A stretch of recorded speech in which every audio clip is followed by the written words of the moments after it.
Hi, my name is Luke Nasworthy, and welcome to my personal leadership assessment speech.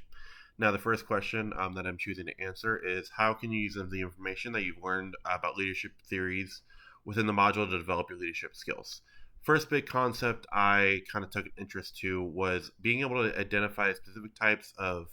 detractors or people who get in the way of the success of your team. Terms I thought were interesting were like the sniper, where people just kind of like shoot nasty terms to kind of like hurt other people, and that really kind of like ruins the vibes and takes away. And also learning from the Miller in the textbook is the term vampire, where they kind of use like the charisma or their aura, even so, to kind of like lure others in and get them to do their work for them. And being able to identify these people, I've actually dealt with several of these people in my Starbucks experience over the past 4 or 5 years being a shift supervisor. And this being able to identify these really kind of helps me categorize them and be able to deal with them in their own unique ways to make sure the team success still comes first. And overall, I can just put my best foot forward towards dealing with these issues because they're each have their individual problems, their individual different kind of layers and nuances to them. And this kind of goes into my second point that I also learned from the Miller textbook, that is that doing the coaching and or giving feedback or giving criticism should be done in a more private manner.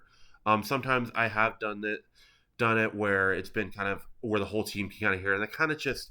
it messes with the vibes, messes with the flow of everything, and being able to do it in the most private manner kind of gives the most respect to the person that you're coaching, and overall, it kind of builds that trust if you want to do it away from the team and be able to have that one-on-one conversation, because you can actually have a really in-depth talk about what's going on, how I can improve as a leader, how they can improve as a follower, kind of thing. So overall, those are a couple things that I've learned to be able to kind of build into my leadership as a shift supervisor in the workplace and use those tools and be able to kind of identify those problems specifically, categorize them, and put them separately and prioritize team success by dealing with them individually. The second question that I've answered is, what goals have you developed for yourself in your career and or in the workplace? And then also, what motivates you to reach these goals, and what ways do these goals kind of differ from other people? Overall, I try to make the workplace a positive place where people can grow and become better versions of themselves. And it's kind of more of what people think of it when they think of Starbucks, more than just a coffee house. I think of it as a place where I have grown so much as a person in communication and leadership skills, and being able to work on my feet and problem solve and do a lot of things that I couldn't do before. And learning about reward power from Violanti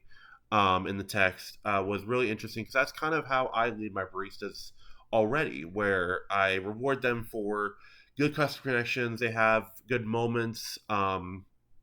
of surprising and delighting.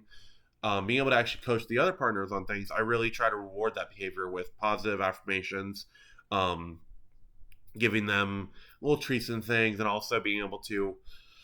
put them where they want to be on the floor, which leads into my ladies fair style of leading, where people can really, from what I've understood,